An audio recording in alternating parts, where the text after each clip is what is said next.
장하락의 정치톡 시간입니다. 9월 2일 정치면을 장식한 뉴스는 무엇이었는지 첫 번째 정치톡 만나보시죠. 더불어민주당 전당대회에서 대중적 인지도를 기반으로 3당을 차지, 잠재적 대권 주자들을 맞서 선방했다. 졌지만 잘 싸웠다라는 평가를 받은 박주민 의원이 오늘 민주당의 현주소와 당면 과제를 조목조목 짚어 눈길을 끌었는데요. 개혁적인 성향의 박 의원은 지금의 민주당을 어떻게 평가했을까요?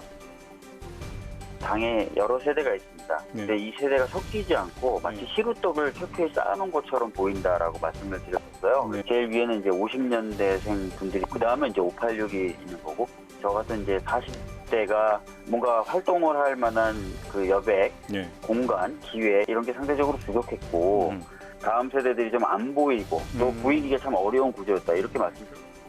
박 의원은 이어 당의 성장을 위해선 인재 육성에 공을 들여야 한다고 강조했습니다. 젊은 세대들이 여러 가지 일을 해봐야 성장하는 게 아니겠냐며 여러 세대가 융합돼 같이 결정하고 또 제 밑의 세대들에게도 뭔가 일할 수 있는 기회를 줄 필요가 있다. 당이 좀 더 능동적이고 수평적으로 바뀌어야 할 필요가 있다고 밝혔습니다. 한편 박 의원은 당내에 친문 권리당원의 입김이 너무 센 것이 아니냐는 지적에 대해선 최근엔 친문과 비문이 나눠져 있지 않다고 적극 반박했는데요. 제가 권리당원 득표에서 2등을 한 것을 보면 권리당원 중 꽤 많은 분들이 당의 개혁을 바라고 있다고 본다며 친문, 비문하는 말은 당내 사정과 맞지 않다고 주장했습니다. 민주당은 이낙연 후를 출범시키며 동시에 파격적인 인사를 단행, 당에 활력 넣기에 돌입했습니다. 새로운 지도부를 선출한 민주당이 앞으로 우리에게 보여줄 모습은 무엇일까요? 이어서 오늘의 두 번째 정치톡입니다. 정의당이 혁신위원회의 혁신안을 최종 의결함에 따라 9월 말 당원 총투표로 새로운 지도부를 선출합니다. 심상정 대표의 조기 퇴진에 따른 것인데요. 배진교 원내대표와 지난 2014년 땅콩해양 사건의 피해자인 박창진 갑질근절 특별위원장이 당 대표직 도전을 공식화하면서 선거 분위기는 점차 달아오르고 있습니다. 정의당은 지난달 30일 온라인으로 진행된 당대회에서 당대표 권한을 분산하고 부대표 권한을 확대하는 지도체제와 조기 당직 선거를 확정했습니다.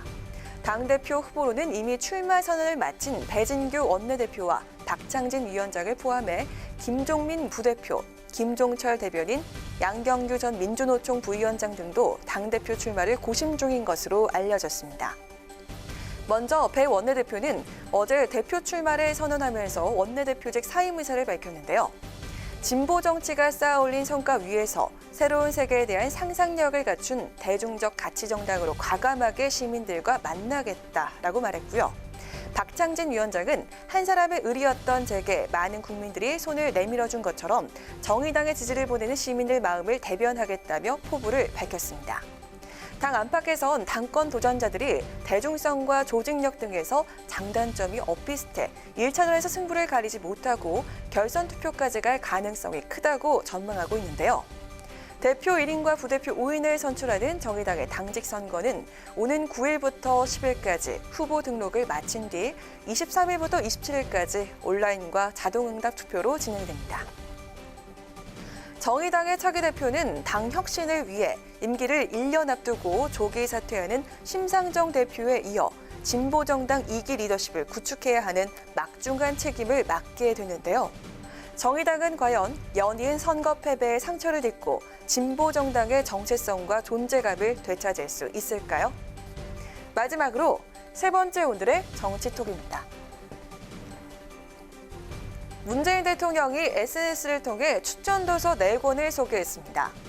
소문난 독서 광으로 틈틈이 자신이 읽은 책을 공개해왔던 문 대통령. 그때마다 해당 도서들의 판매량이 급증하면서 문프셀러라는 신조어가 만들어지기도 했는데요. 독서의 달인 9월을 맞아 문 대통령이 추천한 책들은 무엇이었을까요? 문 대통령, 최재천 이하여대 교수와 장하준 영국 케임브리지대 교수 등 6명의 공저인 코로나 사피엔스와 재미 저널리스트인 안희경 씨가 세계의 석학들과의 인터뷰 내용을 엮은 오늘부터의 세계를 먼저 소개했습니다. 문 대통령은 두 책은 비슷한 성격의 책이라며 코로나19 이후 인류의 미래가 어떤 모습이 될지 대한민국과 세계의 석학들에게 묻고 답한 내용을 정리한 책들이라고 설명했습니다.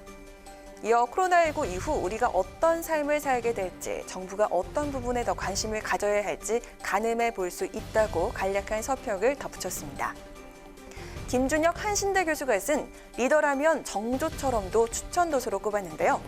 문 대통령은 역사 읽기를 좋아하는 분들께 권할 수 있다며 정조대왕이 금난 정권을 혁파해 경제를 개혁한 이야기가 가장 좋았다고 밝혔습니다. 김상웅 전 독립기념관장이 지은 홍범도 평전 또한 추천 도서에 포함했습니다. 올해가 봉오동 대첩과 청산리 대첩의 100주년이 되는 해이고 카자흐스탄에 묻혀있는 장군의 유해 봉환을 정부가 추진 중이라며 독립군들의 초창기 항일 무장독립 투쟁의 역사를 볼 수 있다고 설명했습니다.